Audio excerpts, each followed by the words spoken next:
and it's hard for you to be honest, to be true, to be raw, to be vulnerable, to be compassionate with other people, for other people, to other people, if you aren't first that to yourself. Suits season 1 episode 8, identity crisis. 43 minutes of shots fired. Netflix, let's run it back. Welcome back to my channel. It's Liv, living life with lots and learning lessons along the way. And in this episode, it was dig after dig after dig after dirt after dirt after deal after dig. Like, there were so many ways in which the characters were literally calling each other everything under the sun. Like, if you really watch and listen to this episode, and that's why I say it's a special episode to do here on Must Watch Gotta Learn, you will literally hear a list, an unlimited list of things that the characters say to each other as comebacks or as threats, or as a way of making the other person feel inferior, make someone feel small. It was very witty. It was very, very, very, very witty. It was a fun episode to watch. I was so hyped from the beginning. Now, the thing that was different about this episode to all the other ones that I've watched so far is that you see Jessica on site. So because the client is at a construction site, that's why I say that it's very interesting to see Jessica on site, because you usually see Jessica in the office. I don't think there has been an episode yet where I have seen Jessica outside of the law firm, unless it's in a bar with Harvey, in a restaurant with Lewis, or in a taxi or in a car which she has a driver for, when she meets Harvey outside of a building. Like, she sneaks up on him when it's a case that involves her, the one with her ex-husband. And so that's why I feel like you should watch my other episodes and then come back to this one if you haven't watched the other ones already, because I'll make references to things that I commented on from previous episodes of this season of Suits in other videos that I've done. On this case, Jessica is almost like lead counsel, or one of the lead counsel. Actually, I can't even say just Jessica is the lead counsel. I would say from the beginning, it's very clear that the top 3, or the main 3 lawyers in the firm with respect to the Suits show, so Jessica Pearson, Harvey Specter, Lewis Lipp, they are all working on this case together. Usually what you tend to find, or what we have seen up until this point, is either it's Harvey's case and Lewis has meddled, or it's Jessica's case and she's asked Harvey to get involved, or it's Lewis's case and Harvey is telling Mike not to work on Lewis's case over working on a case for him. Whereas this one, all 3 of them seem to be equally invested in doing what the client needs in order to get the job done. So that I did like. I do like how it kind of brought the characters together, not necessarily on the same side, because you still have Harvey and Lewis go head to head at times. That's why I say there were so many digs in this episode. They were firing shots at each other, and I was just,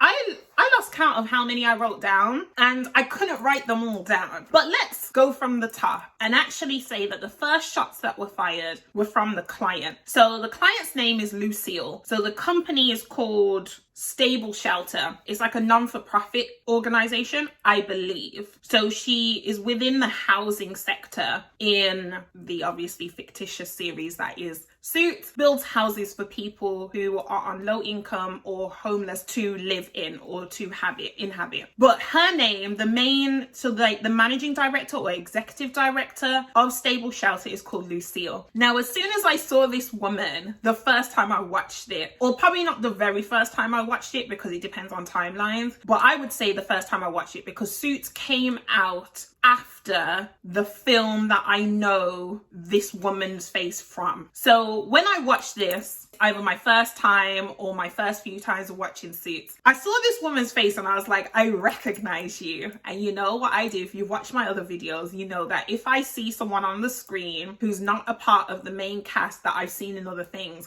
I'm going to tell you what I saw them in, because I usually have a reason why they connected with me so much from either the way that they sound, the way that their character was in the other things I've seen them in, or whether I like them or whether I don't like them, which I believe is going to be the case for any of the main Suits characters.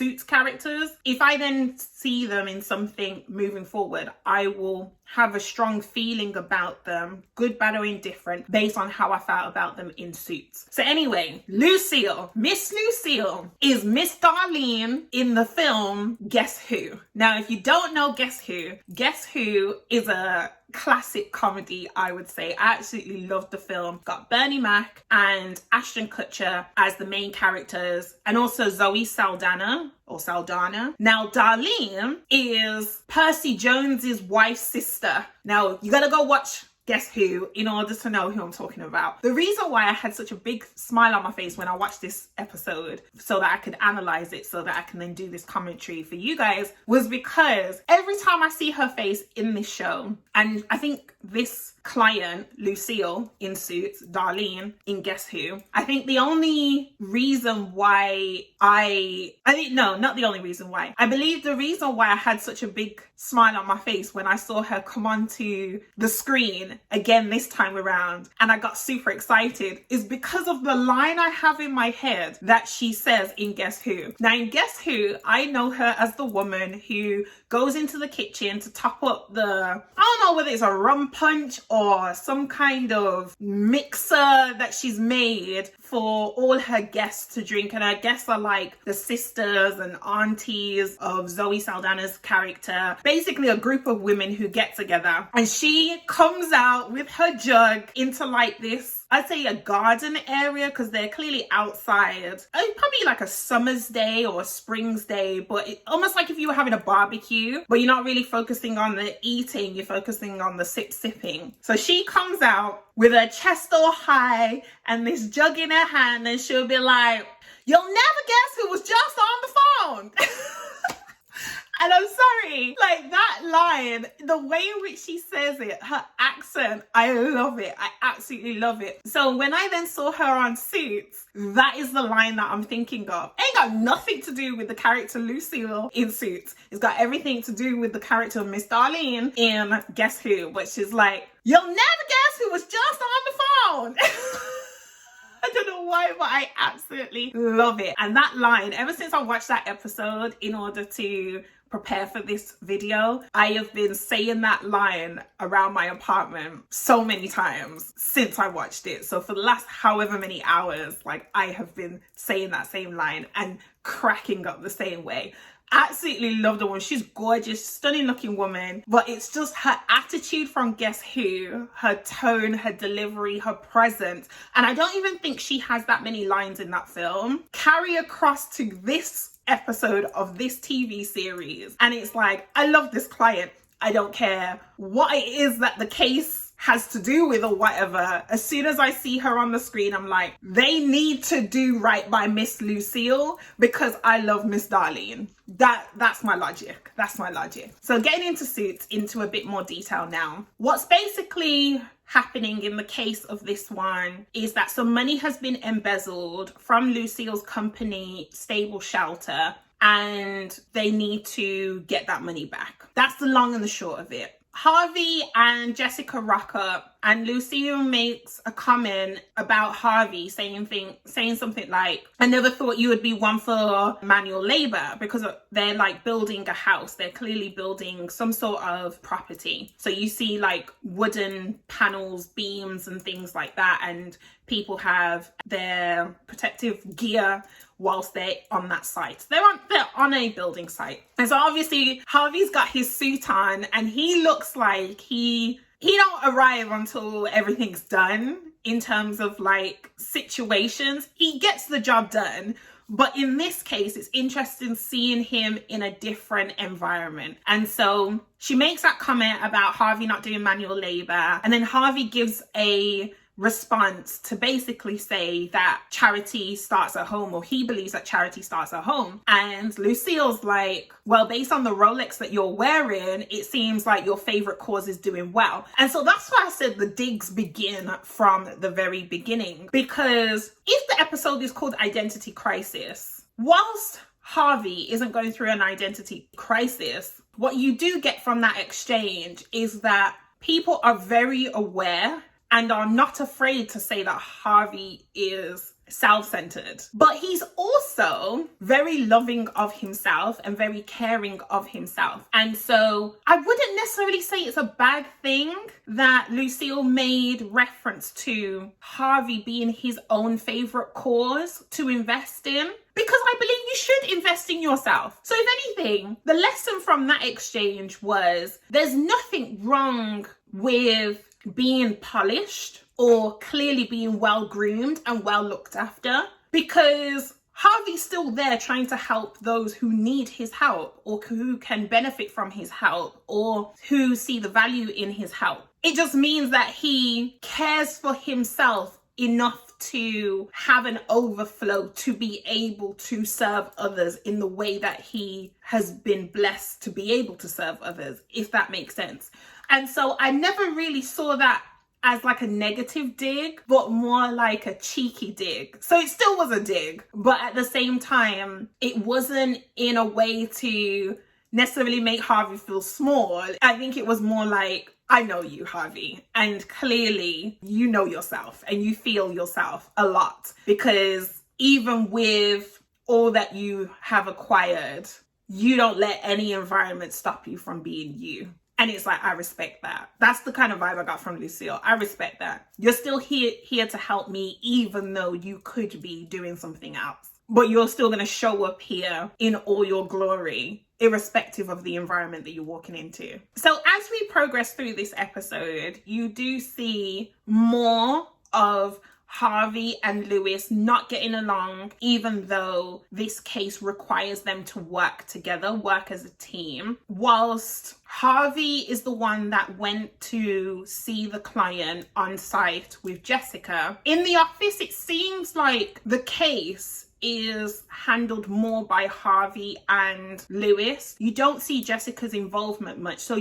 whilst you see Jessica at the beginning of the episode, she kind of pops in and out throughout the episode. And I think it's more to manage the relationship between Harvey and Lewis. Now, the way that Lewis behaves in this episode, I don't think is anything new from what I've talked about in other videos about other episodes. His behavior, his attitude, the way in which he interacts with people is still disrespectful, and rightly so, he gets checked. Now, the thing about this episode is that Lewis actually, he has a humbling moment because he's deposing a witness, I believe. I think that's what they're referred to. He's deposing a person who works with the person who embezzled money from Lucille's company. That person then has some sort of, I think it was called a pulmonary embolism. I think that's what Jessica called it. But Lewis didn't know that at the time. So it seemed like he had some sort of heart attack and died. And Lewis is in Jessica's office being told that it wasn't Lewis who led to that, even though Lewis was interrogating this guy and pushing him and denying him water or a chance to breathe or even,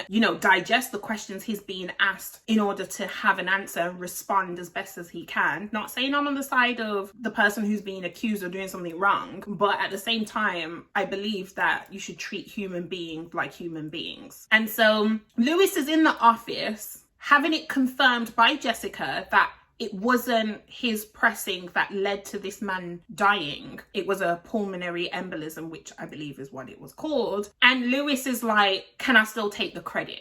Can I take the credit for someone dying after I depose them? And it just makes you query Lewis's character. It's like, how sick do you have to be mentally to want to take the credit for someone's body shutting down and them no longer having a life to live? And the distress it will cause for that person's family, friends, social circle, or anyone who knew them, who they had a relationship with in which it was positive, healthy, or hopeful at least to be back on track or whatever. You don't know this person, who they are as an individual and who they are to other people. And you want to take pleasure in the fact that you triggered something that ended their life. Like, how messed up do you have to be? This is why I say Lewis, he's got issues. He needs therapy. He does get therapy. From this point, you still see he has issues. You see it very early on. Now, Harvey has his issues, but the way Harvey's issues are navigated, I wouldn't say he particularly projects onto other people the way Lewis projects onto other people. So Lewis has issues. He's dealt with a lot in his upbringing, as I know because I've watched the series, but it still doesn't justify how he speaks to people and how he navigates his own life. No. Lewis is a walking red flag. And I emphasize the word walking because the way that man enters a room sometimes, the way he puts one step in front of the other, he's so sassy all the time. Therefore, there's something about him that just makes me think, you gotta sort yourself out. Relax, man. And yet he's doing mudding, but we ain't there yet. Though talking about relationships, who you are and who you are to other people, something I do want to mention here because I'd like to be able to track it back when I move forward, if that makes sense. I'm trying to plant a seed here so that I can see if my theory works out the way that I think it could, because I think it would be pretty neat if it does work out this way. Harvey and Lewis clearly don't like each other on the surface. But what you do learn towards the end of the episode, and this is why I say I do jump around a bit. That's why you should really watch the episode so that when you come here, by the time you come here, you've watched the episode. So when I make these references, you're like, oh yeah, I saw that. Or I didn't see that. So then you go watch it again. Or you're like, oh, that makes sense now. If you have a good memory, if you've watched it, you come and watch this, you hear me say something and you're like, oh yeah, I saw that, but I never saw it in that way. So this is why I say drop some comments down below if you want to talk about different elements of the episode, something you saw that I didn't comment on or didn't see myself, or something you did see but you're experiencing it through a different perspective based on what I say. Harvey and Lewis's relationship, and talking about how Jessica manages this. Lewis walks in the office and he starts like messing with Harvey's records, and Harvey's like, don't touch my stuff. Basically, do not touch my stuff. Leave my things alone. This is not your domain. This is mine. So don't come in here trying to act like me and you are cool and that you can kind of disrespect my boundaries and feel like you can just be anywhere, do anything that you like. But no, not in these quarters. These quarters are Harvey Specter quarters. They're in the office together, in Harvey's office together. Donna kind of plays like security guard to Harvey's office. I would actually say that Donna is like a physical manifestation of Harvey's boundaries, because you don't want to cross Donna to get to Harvey or to get into Harvey's space. Donna will check you, which she does do with Lewis, and she brings up a date like June 3rd, 1997, I think.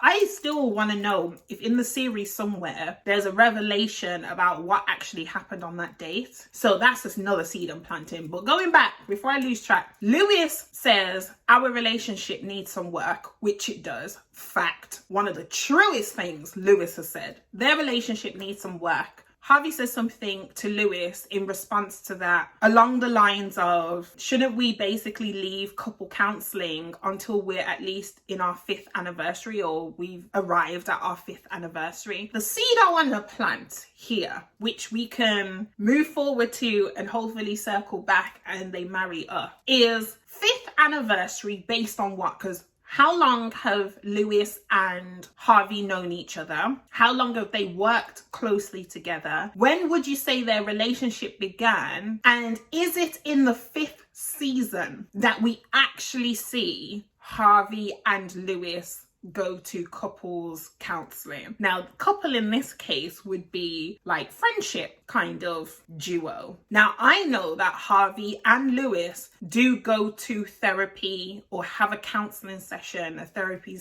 session together at some point. I don't believe it's in season 5, but I wonder if it is just in terms of like the 5th anniversary coming, or is it the 5th year in which both of them are senior partners? Ooh, because I know, remember, Harvey got his promotion at the beginning of season 1. Lewis is still a junior partner. Lewis hasn't got his promotion yet. We're waiting for Daniel Hardman, because Daniel Hardman is the one that gives Lewis his promotion. Spoiler. We'll get to it when we get to it. I think I've mentioned it before about how the characters, particularly Donna, you've seen this already, or I've mentioned it, I've alluded to it, where she'll say something that I know happens later on. Now, I know that Harvey and Lewis do work on their relationship throughout the series. That's why I say that season 1 is very much foundation setting on a lot of storylines around the main characters. You get snippets here and there of different things. And so I'm wondering at what point in the work relationship, friendship relationship that Lewis and Harvey have, do they actually go and get some sort of third party outsider support? I really want to track that. The thing about TV series is that it's hard to measure timelines, and this is any TV series, not just Suits. I'm currently watching Grey's Anatomy for the first time, like every season I'm going through for the first time myself, and sometimes a new episode feels like a new day. It is a new day, but it could feel like a new day, like as in the next consecutive day. But it could also be the following week, or it could be a month ahead. There could be these time jumps. Now, you know that from one season to the next, there's usually some sort of time jump. Depending on what the show's about, like with Scandal, from one season to next, you know that there's been some sort of time lapse. And so the reason why I mentioned that is if Harvey's making this comment about, you know, their 5th anniversary, him and Lewis. When is their 5th anniversary? Because they've been working together at that law firm for several years. Harvey's now a senior partner. So at one point he would have been a junior partner and he would have been an associate because they've been in the bullpen together, which I've mentioned before. They've done several years together, but what's their anniversary date, as it were, or at least a year, so that we can track 5 years ahead? When do they finally get the counseling that has been mentioned in season 1? So as well as all the shots fired that are happening across this episode, another thing that's happening in the episode itself, another storyline that's further developing, is obviously around Mike, because I recognize I haven't mentioned Mike Ross in this video yet. So I'm mentioning him now because his paranoia begins to subside. It almost escalates at one point, and then it begins to subside towards the end. Harvey puts him on a case. Now, it's not a pro bono case, because what you learn in this series is that sometimes the clients of the firm, and specifically the individual lawyers, may ask requests.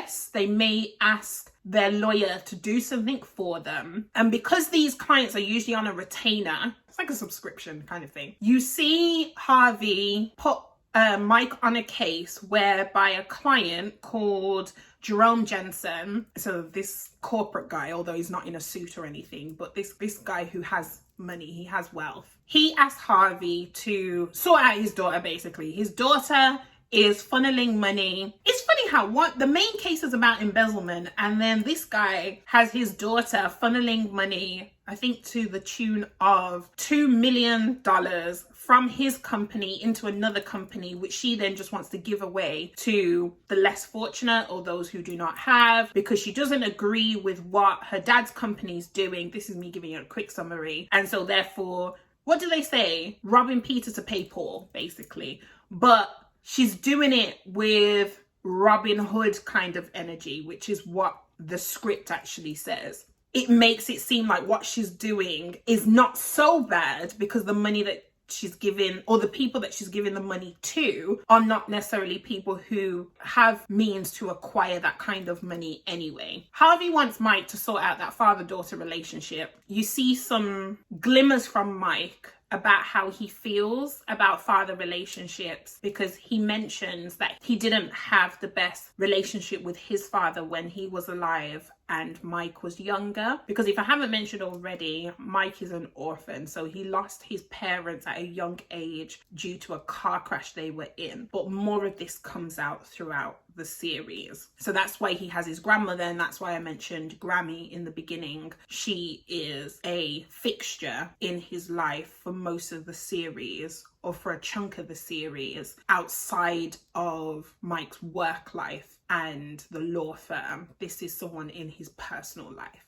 Lola, who is the daughter of Jerome, and Jerome is the client of Harvey, is trying to dodge any instances where Mike tries to get her and her father together to talk, because Lola has an issue with the way in which her father is running his business, or the way in which his business is operating. So it may not be about him, but because he's the head of the ship, he's the captain, he's the pilot, it's like, it's your responsibility to change things if the things that are happening are not right, or not ethical, or not moral. In order to get Mike to leave her alone and not get himself involved in her business, because she's good with computers, self-described, she finds out that Mike is not in the Harvard Law School alumni directory. But then by the end of the episode, she does put him in because she recognizes that Mike was trying to do a good thing by getting her and her father to communicate and work on their relationship. So there's a lot of reference to working on your relationships, whether it's family relationships, friendships, work relationships, so when you're colleagues, like there's references to that. And so going back to the title, Identity Crisis, and me saying that there's a lot of digs in this and shots being fired across characters, you do get a sense that these identity crises are both internal and external. I feel like Lewis is having a constant identity crisis because he compares himself to Harvey, and him and Harvey are two different people. And Lewis wants to be seen, but he's constantly trying to measure up to Harvey, and not necessarily in the best way. But at the same time, he feels threatened by Harvey, feels like he's in Harvey's shadow or two steps behind him, rather than just operate in a way that other people can respect in your own space, in your own business. Then you've got Mike, whose fake identity seems like it's crumbling before it's fully built, because he's not in the alumni directory for Harvard Law School, so he's not in any of the records, but he feels like his world is crumbling around him, even though it's not his world anyway. It's not a world he built himself to be in. And then you have Rachel, who has a snippet of an identity crisis in the episode, because she's still doing this flirt with Mike, but I've told him I don't want him, or I can't date anyone at the office, but I'm still going to tease at the idea when they're working together, because obviously I said that the law firm is pretty much working together on this case. You see the two of them have their little exchanges, eye contact, a bit of footsie under the table, probably not so, but that's what Lewis kind of jokes about, with them two looking adorable as they're whispering to each other when they should be reading all the files that will help them prepare for the case, and to be able to provide him with something to be useful in their arguments and their progress forward. So there's a lot of people who are trying to figure themselves out, figure out their place, not just in society, but in that law firm. It's like the law firm represents the whole world for them, and they're trying to figure out where they slot in. Every character's doing that. I would say for the entire series, all of the main characters are having an identity crisis in some way, shape or form. And that's why when someone makes a dig or someone fires a shot at them, there is an element of insecurity, because they are trying to figure out whether what that person has said has truth or holds weight. It makes you wonder, makes the individual characters wonder, one, how much of myself, how much of my true self should I show? Should I reveal? And if I do so, what are the consequences? Or what are the benefits? Because I feel like Lewis is not being his true self. I feel like he puts on a front as part of his protective shield. Harvey is heavily masking. He's got a lot of things that he needs to work through and deal with. But you do see that he becomes vulnerable throughout the episodes and the seasons and the series. And then Jessica's almost swan-like. You see her walk around high shoulders, good posture, straight back, high heels. Her wardrobe's improving, by the way. But you know that she has a story herself. Everyone has a story. Everyone has a journey of stories. A journey that is full of different stories. And what I'm enjoying about doing these commentary videos on all of the episodes is that it's allowing me to explore the human species through fictional characters, the way we think, the way we feel, the way we move, the way we talk, the way we listen, the way we interact with others. And it all starts with self. How true, how honest, how raw, how vulnerable am I with myself?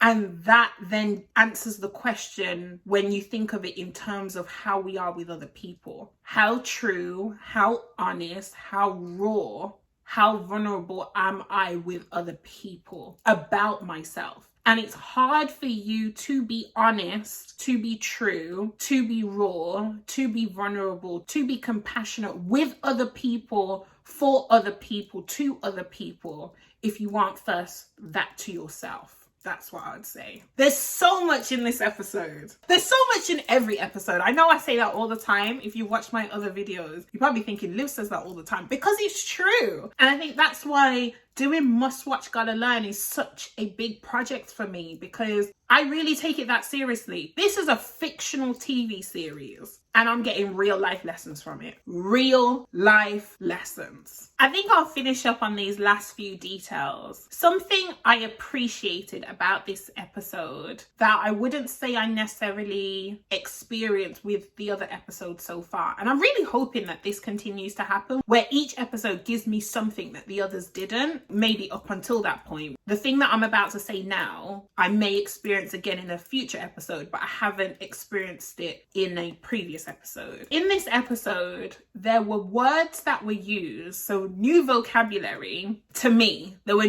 words that were used in scripts that I was like, oh, that's a word I've not heard before, or that's a phrase or a term that I've not heard before. And my brain likes things like that. I'm naturally a curious being and I like to stretch my vocabulary. So even when I'm in conversation with someone, if they use a word that I've never heard before, I'll either pick up or try to pick up what the meaning is through the context in which they've used it. Or I will ask them, what's that word? What does it mean? Or I will try and remember it so I can Google it later. And so there were a couple of instances where I was watching the episode, obviously, and new words were used and I wrote them down. Because if I was reading, so if I was reading a novel, for example, or even a non-fiction piece, and I come across a new word, I would write it down. So because I'm bringing these characters to life by talking about the real life lessons I'm getting from this fictional series, I'm imagining that I was very present when that conversation was happening. So imagining that the characters are talking to me. And so if they use a new word, I treated them the way I would treat any real life situation where someone uses a new word in my presence. And I'm trying to stretch my mind. So I say that to say that you can expand your vocabulary even when you're watching things if you are listening more intently. So you're not passive listening or being passive with your watching. You're so engaged and so invested in the entertainment that you are open to hearing new words, new phrases, new thought patterns, new ideas that then expands your own comfort zone, your own bank. There was one that was called Pyrrhic Victory, which is basically like the victor almost loses to the extent of the person who experiences defeat. And therefore you wonder whether you should go into battle if you know that the outcome is going to make you as unfavorable as the person who loses in the outcome, if that makes sense. You try and make a decision that allows you to not just be the victor, but be a victor who actually still has something left when you're at the other end of the war or the battle or the case of in this case. You basically don't win just for the sake of winning when you've got nothing left when you win. As I paused the episode, went to search the term Pyrrhic Victory and then understood it, applied it to the case or the way in which it was used in the context of this episode and this particular scene, and it digested it even more for me. So I'm like, oh, now I feel like I can not only understand it, but I can use it myself in the right way at an appropriate time. And then another word or another thing that was new to me, another thing that was added to my vocabulary from this episode, was something that Harvey said. Harvey used the word malfeasance, I believe it was, and that is a synonym for wrongdoing or misconduct. And I was like, ooh, because I heard him say it, and because I watch things, films, TV series with subtitles, if I miss something, like if I miss it through hearing it because it's new to my ears, so my brain recognizes that there's, you know, you have these moments where when you're reading, the words just pass your eyes, so you still get the gist, but you don't necessarily read every single word. That can happen with listening as well. When you're listening and you get the gist, or you get the whole idea, but that doesn't necessarily mean that you've been in tune with every single word that was used. And so I'd say with this, on this occasion, because I'm now watching the episodes again, so I know the storylines, I know what's going to happen by the end, more or less, doesn't matter how much time has passed, I have watched this series, I can now be more flexible with how I absorb the details. I have a more acute ear and acute eye, so I'm seeing things differently, or I'm seeing details that I never necessarily picked up before, and I'm now hearing words for the first time, even though I'm not watching the episode for the first time. So there's always something to learn from a experience. You can have the same experience over and over again, and they actually say if you experience the same thing over and over again, especially something that you don't want to experience, then that means there's still a lesson in it for you to learn. They say that about life. If you want to change the experiences that you're having, take the lessons and move forward, and then you'll change the type of experiences you have moving forward, because you will naturally evolve from past experiences. But if you're in a constant cycle, there needs to be something different that's done to change that cycle, so that it no longer is a cycle. You're no longer going round in circles. So that is something I want to finish on. Listening so acutely that you hear things you never heard before, or you see things you never saw before. And that is the theme for me for 2024, because I'm recording these episodes in 2024. I've made a commitment to myself, or I vowed to listen more. Now, the very last thing I'd like to say is a camera trick, a camera technique that was used that I just want to highlight in this episode, because I'm hoping I see more of these in future episodes, because I really liked how this was done. So there's a moment, I think it's leading up to the scene when Rachel and Mike are having a conversation when they're researching. It's almost like the camera scans a plan view of the associates, paralegals, and other people in the law firm. And I really liked that view, because most of the camera shots are quite close up, or they're wider, but they're not usually from the top. It's almost like having an eagle eye view of what's going on in the case, of what's going on in the law firm, of what's going on in individual characters' lives. And I wanted to mention that because I'd actually like to see if there's more of those shots in the future episodes of the series. I feel like there's something about the camera angles, just like there's something with sound, there's something with the camera angles, which I know I went into a lot about in the previous episode, in the previous video about the previous episode. But I just thought I'd mention that because I'd like to know if there's anyone else out there who's looking at how the camera moves in series that they rewatch. And if you do that, if you're a bit weird like me, then please let me know that you're a part of the club as well in the comments. I don't mind being in a club of one, but it will be nice to have someone to share the weirdness with. So if you do want to come on this journey for a bit longer regarding Suits or any other series, then please like, comment and subscribe, and hit that notification bell so that you do not miss an upload of an episode, of a season, or of a series. And I'll see you in the next one. Thank you for watching another video on Must Watch Gotta Learn. You can find more commentary for Suits Season 1 on my channel. And if you want to be the first to watch any new season or series, then subscribe to my channel. On Must Watch Gotta Learn, we turn our favorite fictional TV series into real life lessons. It has never been more fun to binge watch a rerun.